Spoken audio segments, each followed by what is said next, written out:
मित्रों, मैं हूं डॉक्टर उमाश्री और मैं अपने YouTube चैनल में आपका स्वागत करती हूं। मित्रों, माता के नवरात्रे चल रहे हैं। इसमें कुमारी पूजन, हम कन्याओं का पूजन करते हैं। तो आखिर किस उम्र की कन्या का पूजन करने से किस तरह का आशीर्वाद आपको मिलता है, आज मैं आपको यही बताऊंगी। वैसे तो माँ की जो पूजा होती है उसमें 10 वर्ष से अधिक आयु की जो कन्या होती है उनका पूजन नहीं किया जाता। 10 वर्ष तक की कन्याओं का पूजन कर सकते हैं। हालांकि कुछ जगह पर 11-12 साल की उम्र की कन्याओं का भी पूजन करते हैं। लेकिन मुख्य बात यह है कि मासिक धर्म जिन कन्याओं का स्टार्ट हो गया है उनको अवॉइड करते हैं और ऐसी कन्याओं को भोजन कराते हैं जिनको कि मासिक धर्म स्टार्ट नहीं हुआ हो।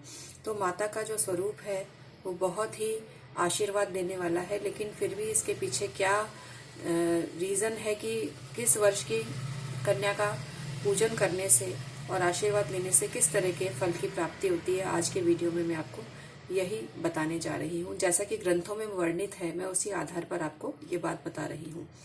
अगर 1 वर्ष की कन्या का पूजन किया जाता है तो उस कन्या को कुमारिका कहा जाता है और उनका पूजन करने से सभी प्रकार की जो गरीबी होती है वो नष्ट होती है। 3 वर्ष की 3 वर्ष की उम्र की जो कन्या होती है उसको त्रिमूर्ति कहते हैं और उनकी पूजा करने से आपके घर में धन धान्य की वृद्धि होती है।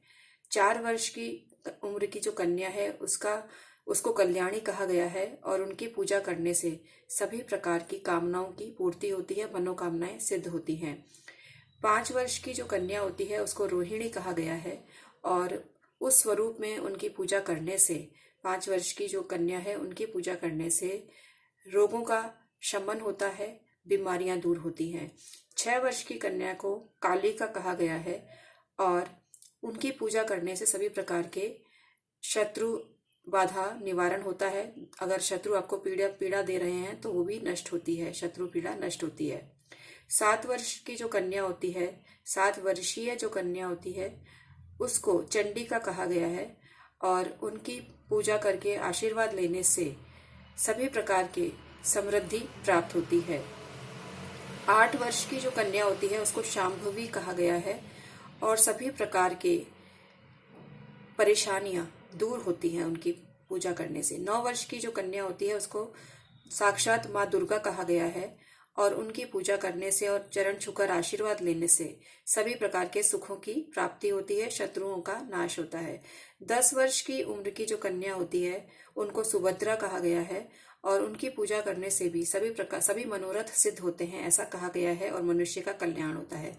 तो इस प्रकार से 10 वर्ष से अधिक उम्र वाली जो कन्याएं होती हैं उनको कुमारी रूप में मतलब पूजन नहीं किया जाता है और 10 वर्ष तक की कन्याओं का ही पूजन किया जाता है, ऐसा ग्रंथों में बताया गया है। इसके अलावा हर देवी का जो मंत्र है वो भी अलग अलग होता है और उनका भी जरूर जाप कर लेना चाहिए। इसके अलावा सभी जाति वर्ग की कन्याओं को पूज्य समझना चाहिए, जाति भेद बिल्कुल नहीं करना चाहिए, क्योंकि कुमारी कन्या किसी भी जाति वर्ण धर्म की हो पूज्य होती है। और ऐसा नहीं है कि नवरात्रों में ही आप उनको सम्मान देवें। आपका दृष्टिकोण उनके प्रति हमेशा ही अच्छा होना चाहिए, क्योंकि माँ का आशीर्वाद ऐसा नहीं है कि 9 दिनों की पूजा में ही सिर्फ आपको प्राप्त करना है।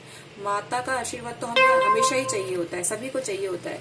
तो इसलिए इस स्वरूप में किसी भी कन्या का अपमान न करें, उनके प्रति कुदृष्टि न रखें और उनका आशीर्वाद हमेशा प्राप्त करें। बहुत बहुत धन्यवाद।